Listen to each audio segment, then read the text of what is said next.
I can always tell when somebody was born and raised here because they ask me what my last name was, and then they ask me if I know somebody who has that last name. Do you know this guy, right? Yeah, it's a St. George, a small community It's a small community thing, right? You can always kind of pinpoint, who do you know? Because then I know them, and there's this familial connection to it.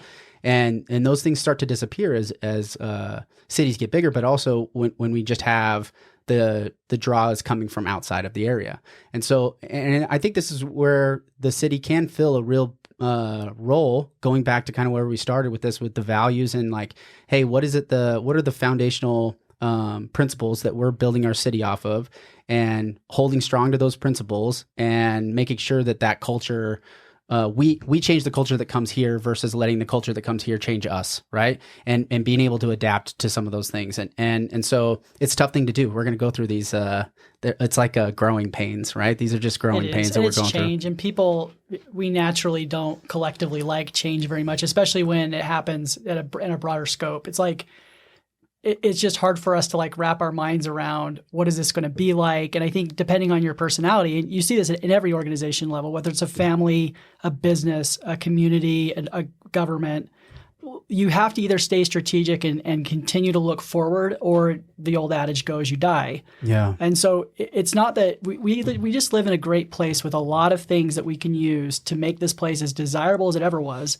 and lean on those ancestral tropes and values like grit and grind. Yeah. The pioneers came here and did something that was just unfathomable. We don't want to lose that. Yeah. Building an aerospace company in St. George, Utah seems stupid to a lot of people, right? I know where I come from, and I know what's possible. Yeah. That to me is what we want to hold on to, and not get so defensive about the future that we just sort of like the old Tommy boy. We have it in our hands and we just squeeze it to death. Jojo the circus clown. Yeah. Or Jojo. Yeah. Jojo. Yeah. Yeah.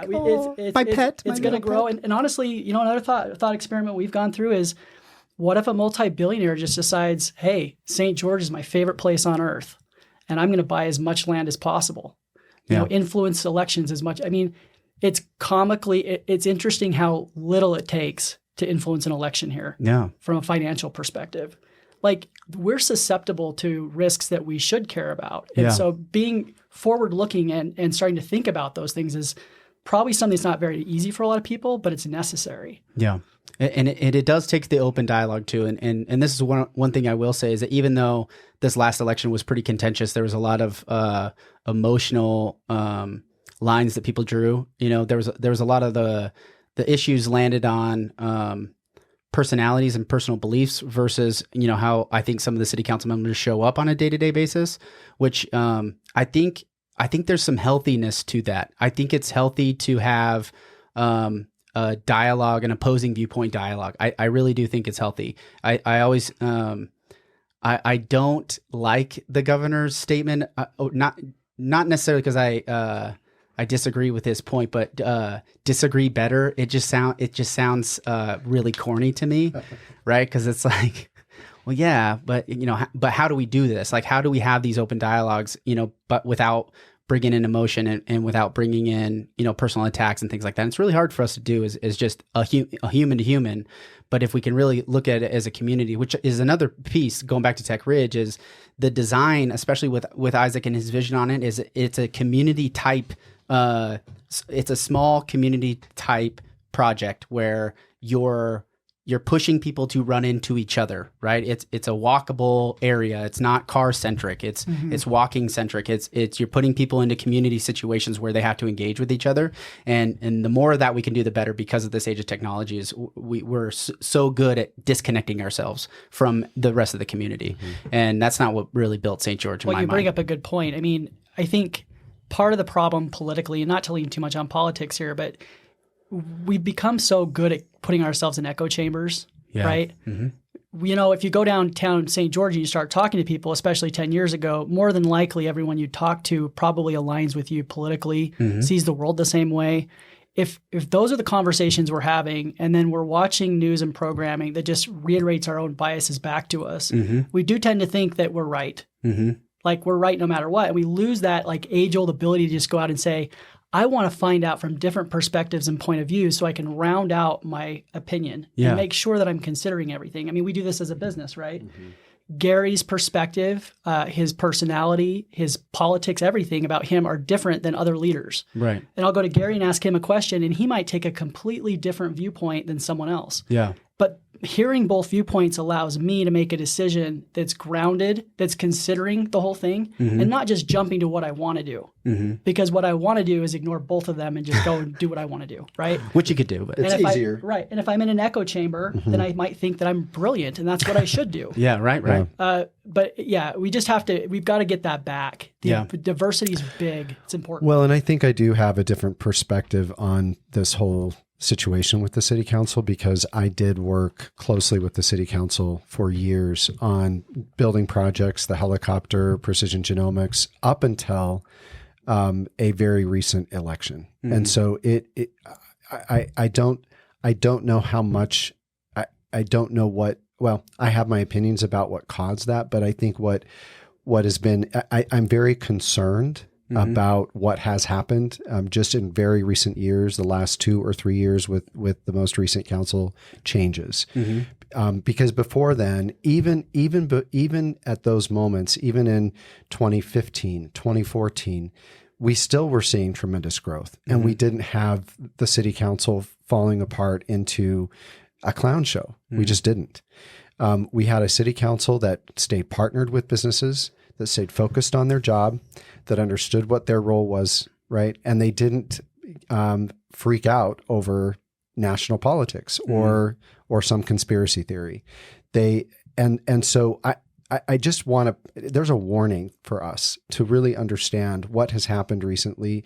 It's definitely more than people being, it is fear-based for sure.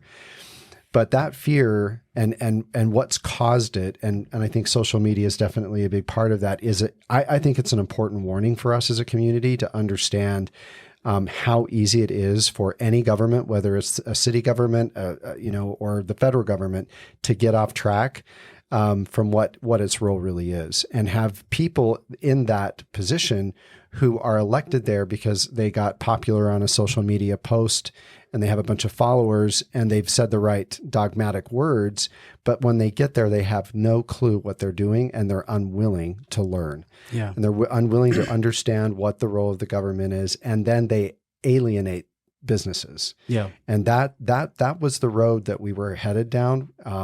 I don't know. I don't know the final election results. Yeah, and I think it's pretty much dialed in at this point. But I think that really the only change in seat, because Jimmy Hughes and Steve Kemp were the top 2 vote getters, and Danielle Larkin, and then I believe I think Paula, then Brad, kind of rounded out those top 5. So those top 3 vote getters, 2 of them were incumbents. So really, even looking at the dynamic of the city council, really is only 1 seat has changed as of today. Steve Kemp is the added personality type in there, which might be the mix. There might be some bridge in there that we can hopefully that's a good mix. Yeah, hopefully it's a good mix, and I think it's important though that sometimes just out of the election you can flush out some of the feelings and beliefs and things that were on top of your mind, and maybe we can just get back to work, right? And so, but let's jump, because I know we've been here. Which you're trying to help us. I really am trying to help with that. I really want to be able to open up the dialogue on both sides, because I do believe that there's roles for all of those different feelings. Yeah, that's the point. Just the diversity of thought. And this might be one of the challenges too that we faced. I understand why the mayor discontinued public comment. It was the first of the month, first meeting of the month. Open mic night is kind of what I kind of talked about. It's like you get to get up and share with the city council your feelings, your thoughts on any particular topic. And what I hear from that when we shut that kind of public comment down is that people don't feel heard, right? And so there's a breakdown of communication between the local businesses, the local citizenry, and the communication with the elected officials that are leading the way. And so no matter where we end up landing on this, there's a belief and a feeling that a portion of our community is not feeling heard. And from my perspective, it's the citizenry, that non-business owned citizenry, and the business owners are feeling like both of them are not feeling heard by that city council. And so I'm hoping now out of this election, that can be something is we can move towards ears are open. and have political will still to say, I hear what you're saying. These are the reasons we're going to make these decisions moving forward. You elected us you trust us to move the ball down the field. This is what we're going to do. And then they got to show up with those things. But and time will tell. But that's why we get to have elections every 2 years. And if we don't like it, we can go back to the polls and do it again.